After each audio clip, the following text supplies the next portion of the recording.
Okay, we're going to get to start to talk about Get Smart, and I'd like to start by asking you, what was Talent Associates? Talent Associates was a company originally owned by David Susskind, and when I joined, he and Dan Melnick were partners. Dan had left ABC and joined David, and Dan recommended me as the West Coast partner. And so we formed Talent Associates. We produced in the beginning essentially what are now called movies of the week, and we did films with Laurence Olivier, and we did Death of a Salesman with the original company, and prestigious television shows. And how did Get Smart come about? David and Danny had the idea to satirize James Bond. They hired Mel Brooks and Buck Henry, and Mel and Buck did the original script for ABC. They sold the idea to ABC, and they presented the original script to ABC. Dick Dorso was the agent representing us, the company. ABC did not like the script and essentially turned it down, but gave us the option of rewriting it. I spoke long distance. I felt the script was good, as did Buck and Mel and Danny, but we did a rewrite. And Danny went back with Dick Dorso and said, if you don't like this script, you can have your money back. And within 24 hours, ABC called and asked for the $7,500 back. So we now had a Get Smart script and no commitment, and it was the end of the pilot season. The script had been written for Tom Poston. It was much more physical, in the Harry Langdon, Buster Keaton style, than verbal, as it ultimately became a Don Adams vehicle. There was only one possibility available to us. Dick Dorso knew that NBC had Don Adams under contract, had been looking for something for him, but had not found anything, and might consider doing a very late pilot. Everybody phoned me then and said, you've got to get to work on this script. Do whatever you can to fix it, and we'll be out. We have a meeting with Grant Tinker in a week or 10 days. And Dick Dorso would phone me on a daily basis, what are you doing?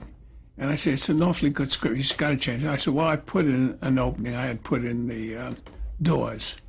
And I said, I've made a few changes, a few lines. He said, you got to do more, you got to do more. And it was very hard to do more. It was an excellent script. I put in the what ultimately became our agent in an odd and bizarre place, hidden away. And not much more. And after all, I felt there was merit in the script. Okay, the meeting is to be held at the Beverly Hills Hotel. Dick Dorso flew out here. Grant Tinker was coming to the hotel. I knew neither of the men well, and I joined them, and we were seated in a sort of a triangle, about 6 feet away from each other. And the amenities, we're talking, and finally Grant says, hey, let's get to what we came here about. He says, I read the script last night. I read it again this morning. I love it. And Dick says, don't worry, Leonard's got a way to fix it. So I figured, here are two old friends, and Grant's going on about how good it is, and Dick is going on with all the new things that we're putting in, and for Grant not to worry. Now I realize, Dick is conditioned to rejection. He's not hearing this man who has just told him it's a show they want to do. I've got to alert him. And I went trying to reach him. Well, I can't extend my foot 6 feet. And as I did, I slid out of the chair and fell to the floor. And they both turned to see what had happened. I started to laugh. And I told them that if ever there was an appropriate presentation of Get Smart, this was it. One man was saying it's marvelous, the other saying we'll fix it, and I fall on the floor. And so we made the deal, and we adapted the script for Don Adams. Can you talk about the contributions of Mel Brooks to creation of the show and his later association? Well, he and Buck did the script together, the original script, and that includes introducing the telephone and the cone of silence and the storyline and Mr. Big. I came in and embellished it. And when we finished, we couldn't finish a pilot in time for a presentation, so for the affiliates meeting, so we made a presentation of it. And that gave me the opportunity to bookend the phone call. The movie starts with his getting a phone call in the symphony orchestra recital. And then he goes out and goes into a closet and takes a shoe up, makes the call, and then goes back into the, I had him go back into the audience to sit down. Everybody got up and he sat down, the phone rang again. And then I had him come back out and go back and open the closet, and there's another agent on the phone there. So we bookended that. That's all we could present to them. But it was such a hit, and it was only 7 minutes, and it was up against half-hour pilots that may have been at half hour too long, or 30 minutes too long, or whatever. Anyway, it came off advantageously. It was crisp. It was decisively funny, and it sold immediately. In fact, strange enough, they made an error, and it got reviewed the following morning in the Herald Tribune. Some reporter was invited, so it got a glowing notice. So essentially, people only saw 7 minutes. Now the advertising agencies wanted to see more of the film, and they came out and watched as we edited and bought into the show. So it was a great triumph, very gratifying in terms of the initial rejection. The only comment I had from the network when they saw the pilot was a note that told me to change Don Adams' strident delivery. That was negated by an imitation of Don Adams done by one of the astronauts on the first moon flight, who, when something went wrong, said, "Sorry about that, Chief." Within 4 weeks, he was everybody was doing their version of Maxwell Smart's voice. Gary, good. Well, I wanted to ask, how long did Mel Brooks stay with the show? Mel was with us a great deal of the first year, but he was already developing movies, so that he only did one script in that on his own in that year, the one about the ballet. Again, I have trouble with titles, which come ipso facto. But he, we consulted and talked very often, but he was already launching a movie career. How about Buck Henry? Buck stayed the whole year, and he too then left to do The Graduate. I regretted that. Buck was tremendous talent and very easy to work with, and we were both on the same wavelength. We collaborated on a script, and it was a unique collaboration. What it was we sat down and discussed the story. Then he would write as much as he could when he had to go somewhere else, and I'd pick it up, and I'd do as much as I could, leave it for him. And you don't know where he started and left off, and I began. And he was a story editor? Yes, he was a story editor, so everything went through Buck. Mm-hmm. And all the polishes and rewrites were done by Buck and me. Where did the title Get Smart come from? I think New York. It was on the script from the beginning. I was hesitant about it initially because I found it sounded like a quiz show, a game show. It was just there. I guess it was the original thought. I never asked. No. You had mentioned that opening sequence of Get Smart. Can you describe what happens in that sequence and talk about the music as well? Okay. I thought we needed something distinct and unique, but everybody has that thought. How qualifies as distinct and unique? And I like the idea of it being so difficult to get into this agency, almost the sense of it is impenetrable unless you're knowing. And so we had the car sequence where he pulled up, and I a lavish car and to exit if possible without opening the door and then entering the building. And actually, I did not shoot the first moment as well as I had envisioned it would play. I wanted to go from his entering the building to the elevator dial as it slowly moved and came down, and then when the doors open, reveal a staircase. It's funnier as I tell it than as I shot it. And that was the first of the odd things that would happen. Then I wanted each door to open in its own way and to have, I think, 4 doors, ones apart, ones that go up, ones that go in, ones that come toward you, and then ultimately the phone booth. So I just wrote that and envisioned it. And then the phone booth, I was greatly concerned about, would we have to do something with the floor? Do we have to cut a hole in the floor to make it seem that when Don dialed the number, hung up the phone, turned and face, when he disappeared, never realized that all Don did was drop to his knees. And it worked. And I had envisioned and put in the budget an enormous amount for some kind of hydraulic system. So you wrote it and shot it? Yes. And how was the music? Irving Zathmary was the composer, and Irving had done the music for I'm Dickens, He's Fenster. And when I originally did, I said, Irving, I'd like a variation for Dickens and Fenster of Laurel and Hardy. I'd like the signature. And I said the same thing again. Whatever it is, Irving, you got to be able to hum it and remember it. And you got to be in another room and you say, upstairs, Maxwell Smart. And Irving was capable. He had been the orchestrator for Toscanini. And so he's classically trained, and he had this musical mischief in his soul. So he was the ideal person to have do it. And out of that simple instruction came this marvelous Maxwell Smart, the music. Let's talk about the creation of the main characters and who played them. We'll start with Maxwell Smart.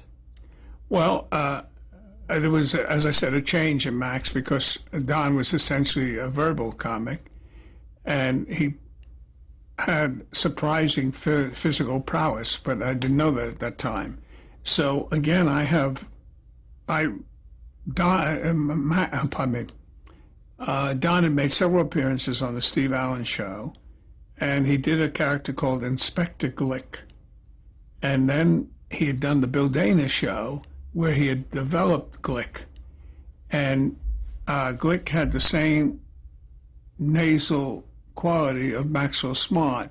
Actually, Don had been an impersonator when he first started out, and the Maxwell Smart Inspector Glick voice was based on William Powell's voice. It was an impersonation of William Powell.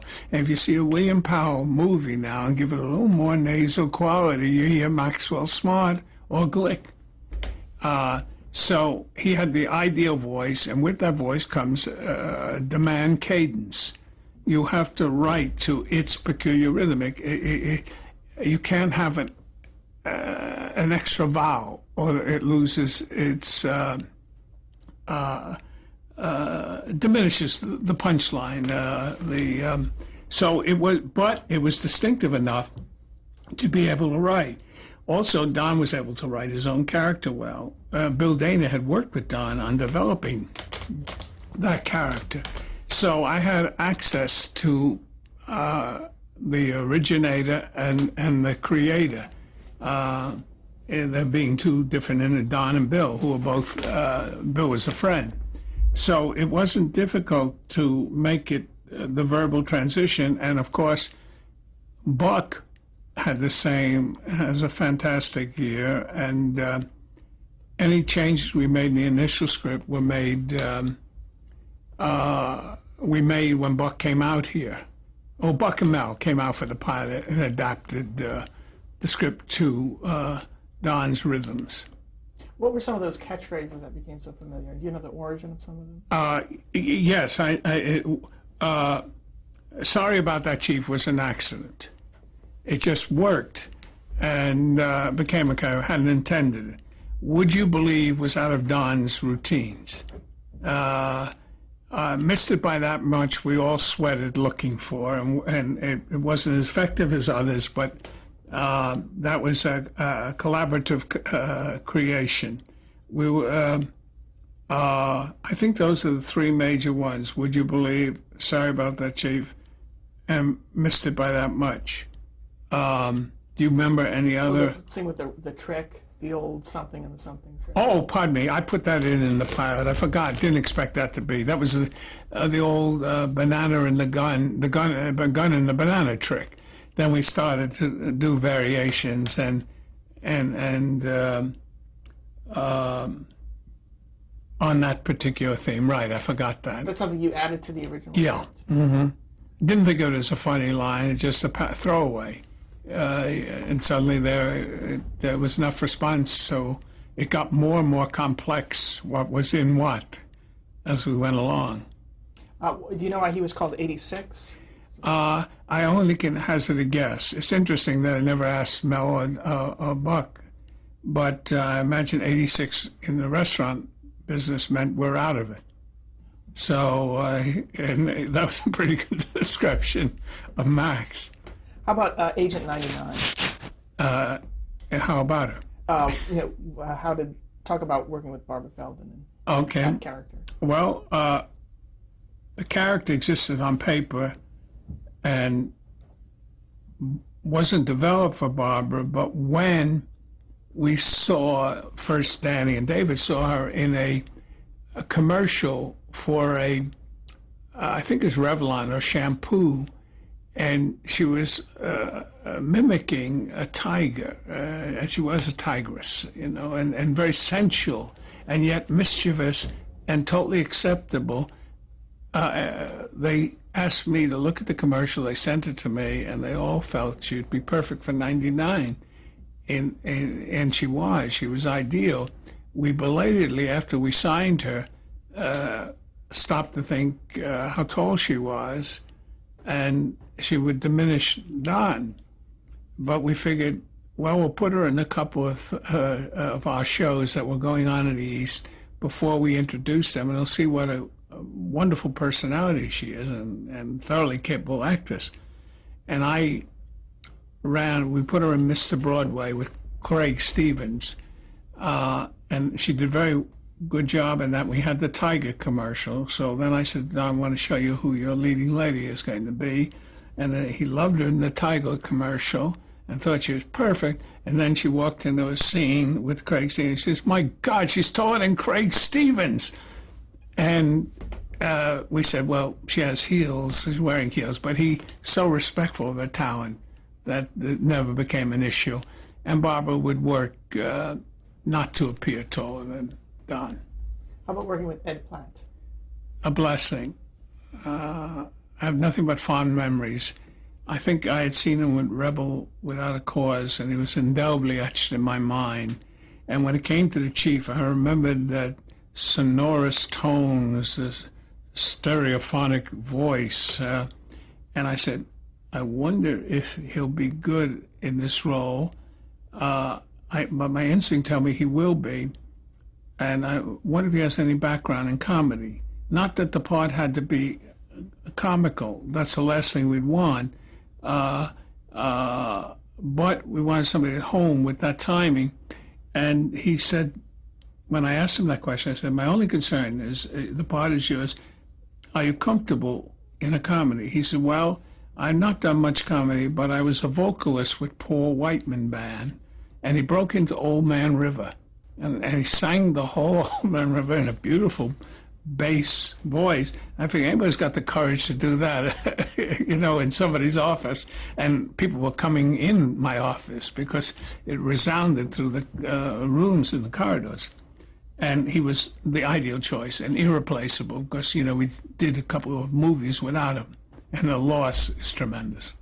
So you were the one who cast him? Hmm? You were the one who cast him? Yeah. Having remembered. Mm-hmm. How about Bernie Kopell? Oh, Bernie, I was crazy about. He was part of my family of friends and actors. So whenever I have an opportunity to find work for them, I do. And I knew Bernie had this great ear for voices and accents. So I asked him if he could do Siegfried, and he did it perfectly and had the right contempt for the human race in his voice. And I treasure working with him. We've worked together continuously. He was in the very last movie I did. How about some of the agents of both organizations, Chaos and Control? How did some of those come about? Did they casting? Pat Harris was a marvelous casting woman and had meticulous taste. I took her out of commercials. I figured I didn't want somebody who was doing this a long time. And so she brought us many new actors, and then people like Ted Knight made great villains. And Jaime was submitted, a script submitted with on spec, written on spec by Clark Lamoureux, whose acting name was Gary Clark. And he had created Jaime. And we loved Jaime, and we bought the rights to Jaime from Gary. So that was one of those fortuitous happenings. And again, Dick Gautier was suggested by Pat, and he's somebody with whom I had worked in the past, and he was perfect because he used to do a character. I think he earned part of his living by being a mechanical man. You had to make him laugh. So he had all those qualities. I don't think they were inborn, but he was able to perform the robot to perfection. So we didn't actually establish what your title was on the show. It was whatever I wanted it to be at the given time to accommodate others. I was executive producer always. From the beginning, I was a writer when I wrote. And then I became, when Burt Nadello was there a number of years, Burt became the exec and I switched to in charge of production. So, but I was there the 5 years and sort of the paternal figure. Who were some of the talented behind-the-scenes people, the writers and the directors? Well, the pilot was produced by Jay Sandrich. Jay had been my AD on Dickens and Fenster, and he was the most forthright person I ever met, with a prevailing sense of what was right and the courage to always speak out. In fact, when I first met him and he was in AD, he was in black pants with white socks, and he looked to me like he was in the automotive repair division of J.C. Penney. But he said, you better change that ending. I said, what ending? He said, the end of the first act. It's terrible. I looked at this man, he said, I hardly know him. But it was ingenuous, and it was right. And I became increasingly respectful of Jay. So I said, would you produce this pilot? And he did, and he stayed with us the first year as a producer, but he didn't enjoy it. So he became, from then on, for many years, our in-house director. He would direct subsequent series.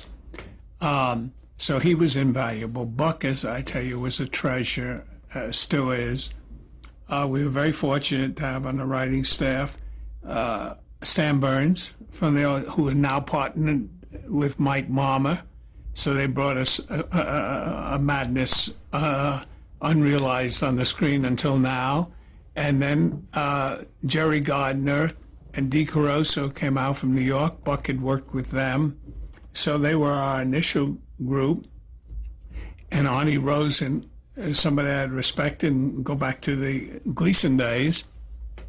Arnie joined us, and he became the producer when Jay left and Buck resigned, and so Arnie was doing double duty as producer, story editor, and Arnie Sultan came as story editor, and Arnie replaced Arnie Rosen when Arnie left, and Arnie ran the show for the last years, and of course Arnie had been with me on the Steve Allen show, and then on most of the subsequent shows. I did have to get smart. He was a gifted writer with whom I had great rapport. I'm trying to. Bill Dana became a writer and a support system for us. One show Don couldn't make, and Bill took over. This one, Get Smart, where Bill stars. Don had the night before, ill-advisedly, had gum surgery. So when he came in, his face was out to here, and we were already into shooting the show. So we adapted it for Bill. So he wasn't in that episode at all? No. Huh. No.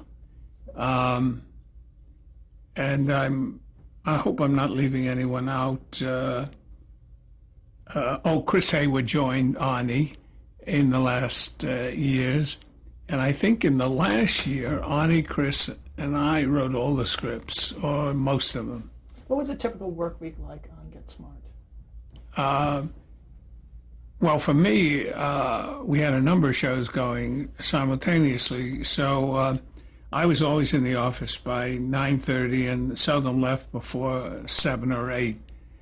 Get Smart adhered to a tight schedule. We had young directors who were very good, Gary Nelson and Bruce, oh my, what an injustice. I'm sorry, I'll mouth it and then we'll insert the name later. Did most of our shows. We had some others, but they were the two upon whom we relied the most. Howie Morris, did the pilot. And did an excellent job. I think I've run out of remembrances of things past and Smart. What was some of the episodes you wrote, though, that you remember? That I wrote? Yeah. Well, I remember Ship of Spies. Buck and I wrote it, and it won an Emmy. And that was a Ship of Fools had been a movie that had just come out where a group of disparate people were on a boat and they each discovered something about each other's lives. So we recreated that atmosphere, and it was fun for its sound effects as much as anything else. The villain had a specific sound in his walk, a creak. And it was just fun to parody the movie. Harold Stone played the captain, and it was our first time we had tried a two-parter. And as I said, it was the ideal collaboration. Buck and I had a good time doing it. I then, I wrote a three-parter, which he called A Man Called Smart, which he intended as a movie. And then Columbia, which had thought of making it, started to equivocate, and we were behind the scripts. So I said, I can divide this into 3 equal parts, and that's what we did. And he had to cut back on some of the sequences, the physical ones. I had Don strapped to a gurney, and the gurney got loose because they had to stand it upright to get it through a revolving door. And then somebody came, pushed it unexpectedly, and then it went down the streets, and it was a good 4 minutes of going under trucks, in front of cars, through all kinds of debris and garbage. It would have been a great movie scene. We had to cut it back. All right, we're going to stop there for this tape.